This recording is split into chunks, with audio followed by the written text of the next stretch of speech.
नमस्कार, आप देख रहे हैं मेरे दर्शन और आज के बुलेटिन के साथ मैं मुनिशा। आज के मेरे दर्शन के बुलेटिन में आप सभी का स्वागत है। आप सभी जानते हैं कि पेटीएम हमारे लिए कितना यूजफुल है और हमने कितना उससे लाभ उठाया है। जी हाँ, लॉकडाउन के चलते जब हम कहीं आ जा नहीं सकते थे तो पेटीएम से काफी आसपास में धनराशि हमने पे की है। पैसे ना देने की वजह से पेटीएम से ही पे किया है, लेकिन कुछ लोगों की गलती की वजह से आज सभी को ये भुगतना पड़ रहा है कि पेटीएम को गलत यूज किया जा रहा था, जिसके कारण से गूगल ऐप से पेटीएम को हटा दिया गया है। इस सूचना से पेटीएम कंपनी को बहुत बड़ा झटका लगा है, लेकिन गूगल ऐप का कहना है कि बार-बार उसको चेतावनी दी जा रही थी पेटीएम ऐप को कि आप किस तरीके से नियमों के दायरे में रहकर कार्य को करें, लेकिन फिर भी कोई कार्य नियमों के दायरे में रहकर नहीं हो रहा था, जिसके कारण से पेटीएम को अब गूगल ऐप से बिल्कुल हटा दिया गया है। तो कुछ लोगों की नासमझी की वजह से कितना बड़ा नुकसान हुआ है ये तो आप सभी लोग जानते हैं कि पेटीएम से हम लोगों को कितना फायदा था कि जहां हम पहुंच नहीं पा रहे थे, पेटीएम के जरिए हम पेमेंट भेज देते थे और पैसों की लेन देन भी कोरोना महामारी के चलते हम नहीं कर रहे थे, पेटीएम से ही सारे भुगतान कर रहे थे। तो मैं भी आप लोगों से एक अपील करना चाहूंगी मेरे दर्शन चैनल के माध्यम से कि किसी भी ऐप को अगर आपकी यूज के लिए बनाया गया है, आपकी सुविधा के लिए बनाया गया है, तो उसका मिसयूज ना करें, उसको सही तरीके से नियमों के दायरे में रहकर ही चलाएं।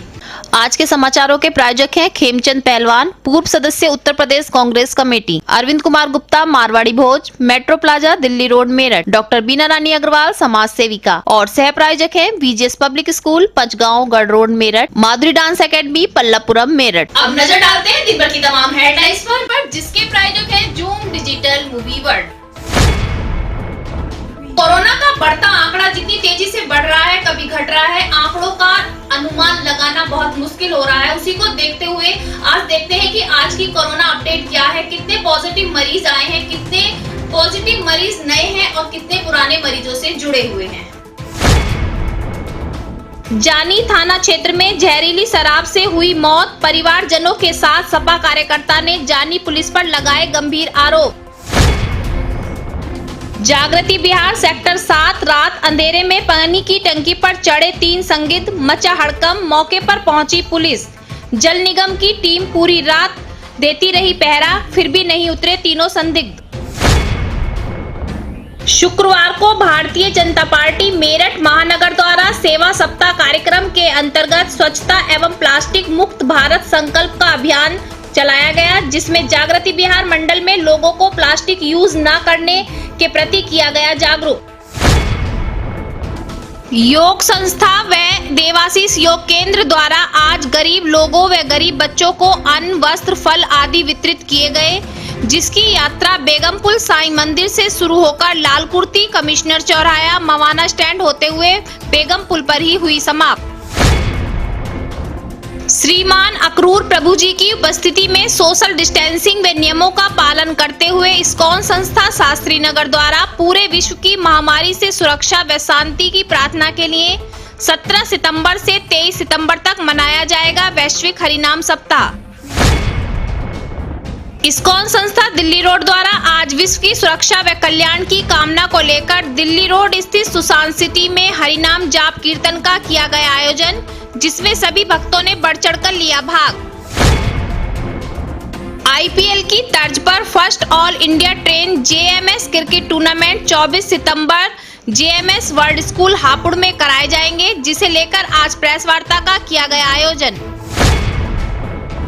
अब खबरें विस्तार से आपको बताते चले। अभी कुछ दिनों पहले थाना जानी क्षेत्र में 3 लोगों की जहरीली शराब पीने से मृत्यु हो गई थी। जी हाँ, उनके परिवारजनों ने थाने में कंप्लेंट की थी और कार्रवाई की मांग की थी। तो उनका कहना है कि थाने की पुलिस ने 2 लाइनें लिखवाई थी कि कार्रवाई के लिए क्या किया जाए। उसके बाद आज गांव के प्रधान और सपा के कार्यकर्ता अतुल प्रधान ने भी प्रेस वार्ता के माध्यम से बताया और जानी थाना पुलिस पर आरोप लगाए कि उन्होंने जो परिवारजनों ने केवल 2 लाइनें कार्रवाई के लिए लिख कर दी थी, लेकिन उन लोगों ने उसके आगे गांव के प्रधान और सपा के कार्यकर्ताओं के नाम जोड़ दिए गए हैं।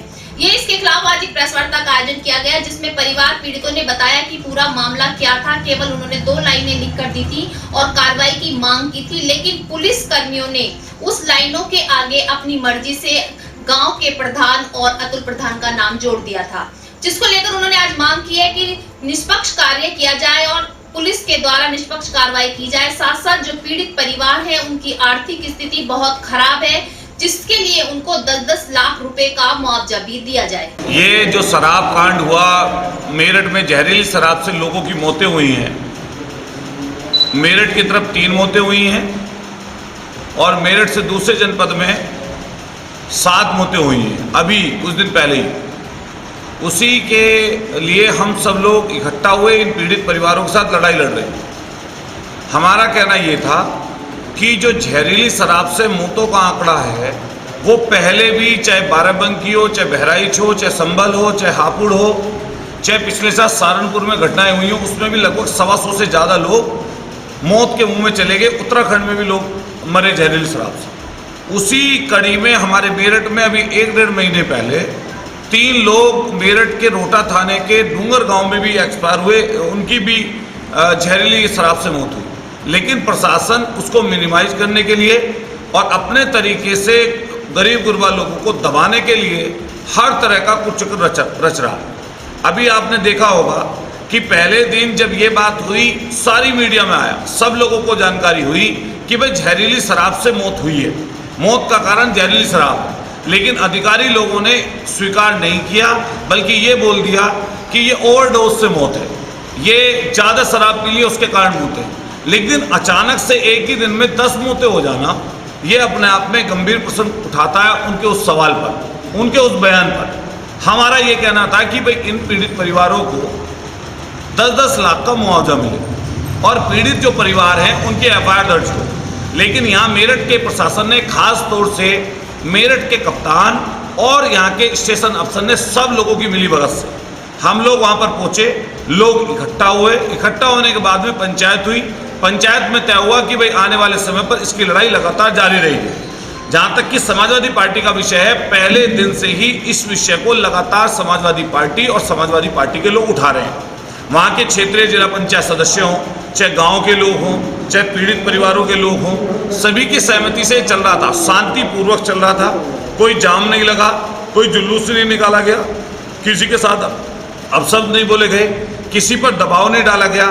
लेकिन उसके बावजूद भी अभी संज्ञान में आया, आज सुबह ही, रात्रि में आ गया था, लेकिन सुबह अखबार समाचार पत्रों के माध्यम से पता चला कि उसी जगह पर जानी थाने के इंस्पेक्टर और यहाँ के प्रशासन ने मिलकर 2 एफआईआर दर्ज की। जागृति बिहार सेक्टर 3 से एक घटना सामने आई कि कुछ 3 अभियुक्त पानी की टंकी के ऊपर चढ़ गए। जब वहां के मोहल्ले वालों ने कहा और सूचना पुलिस को और नगर निगम को दी, तो नगर निगम की टीम मौके पर पहुंची। काफी मशक्कत के बाद तीनों युवक टंकी से नहीं उतरे। अभी भी पता नहीं लगाया जा चुका है कि 3 युवक कौन थे और टंकी पर क्यों चढ़े थे। रात कुछ 2-3 लोग जो है टंकी पे चढ़ गए थे। अब ये पता नहीं चला वो लोग कौन थे, कहाँ थे। कितने बजे की घटना? लगभग 9 बजे के आसपास चढ़ गए। फिर कब उतरे या कब 12 सवा 12 बजे तो हम जाके सो गए थे। उसके बाद हमें नहीं पता वो उतरे या नहीं उतरे। जब तक यहाँ अलर्ट थी पुलिस, कितनी पुलिस थी? एक थाने की, मेडिकल थाने।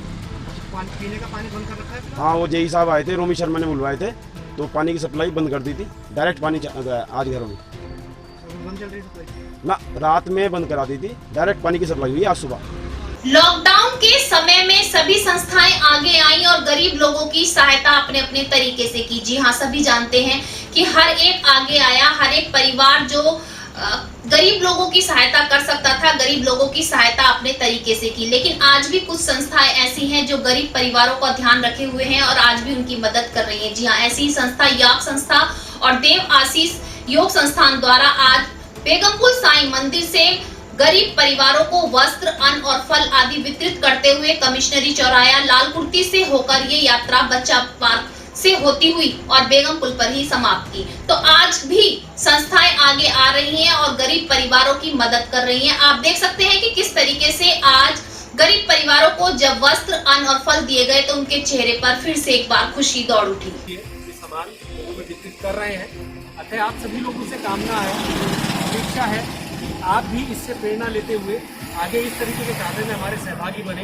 तो हम इस बारे में भाग्यशाली हैं। धन्यवाद। इस्कॉन संस्था शास्त्री नगर द्वारा विश्व कल्याण के लिए 17 सितंबर से 23 सितंबर तक वैश्विक एक सप्ताह मनाया जा रहा है, जिसमें हरिनाम जाप कीर्तन किया जा रहा है, जिसमें कनाडा से आए हुए श्री अक्रूर प्रभु जी की उपस्थिति प्रथम रहेगी तथा साथ साथ भक्त बढ़ चढ़कर भाग ले रहे हैं।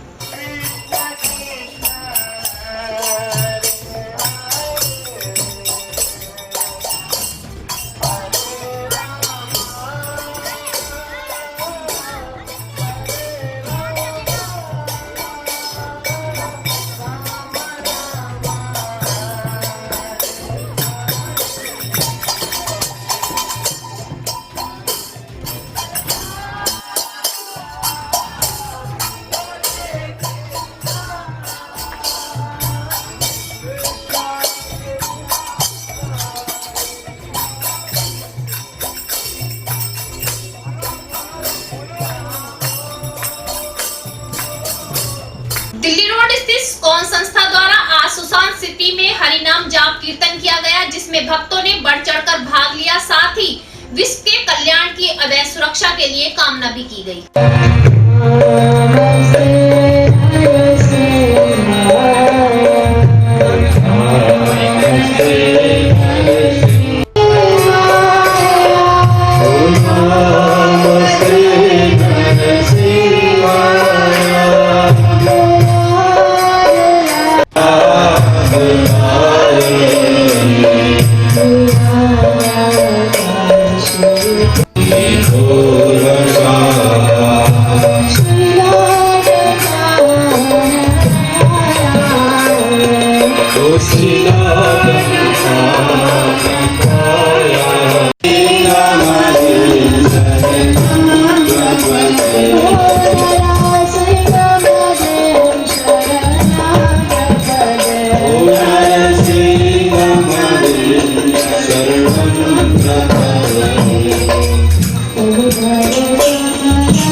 प्रसाद आ रहा है। तो जैसे कि ये अंतर्राष्ट्रीय कृष्ण भावनामृत संघ के द्वारा ये आज का सत्संग कार्यक्रम आयोजित किया गया, तो हम बहुत बहुत धन्यवाद करते हैं यहाँ पर अंसर सुशांत सिटी की रेजिडेंशियल सोसाइटी का और पंकज प्रभु और उनके सभी साथियों का, उन्होंने आकर ये सब कार्यक्रम को। आज हम आए हुए हैं सुशांत सिटी में, जहां पर इस्कॉन संस्था दिल्ली रोड द्वारा एक प्रोग्राम किया गया है और सुशांत सिटी में रहने वाले सभी ने आज इनवाइट किया कि यहां पर भी हरि नाम जाप किया जाए। तो बात करते हैं, जैसे कि सभी जानते हैं कि लॉकडाउन चल रहा था और काफ़ी समय बाद आज एक प्रोग्राम किया गया इस्कॉन संस्था द्वारा। तो हम बात करते हैं अक्रूर प्रभु जी से कि क्या प्रोग्राम था और किस तरीके से इस प्रोग्राम को किया गया है।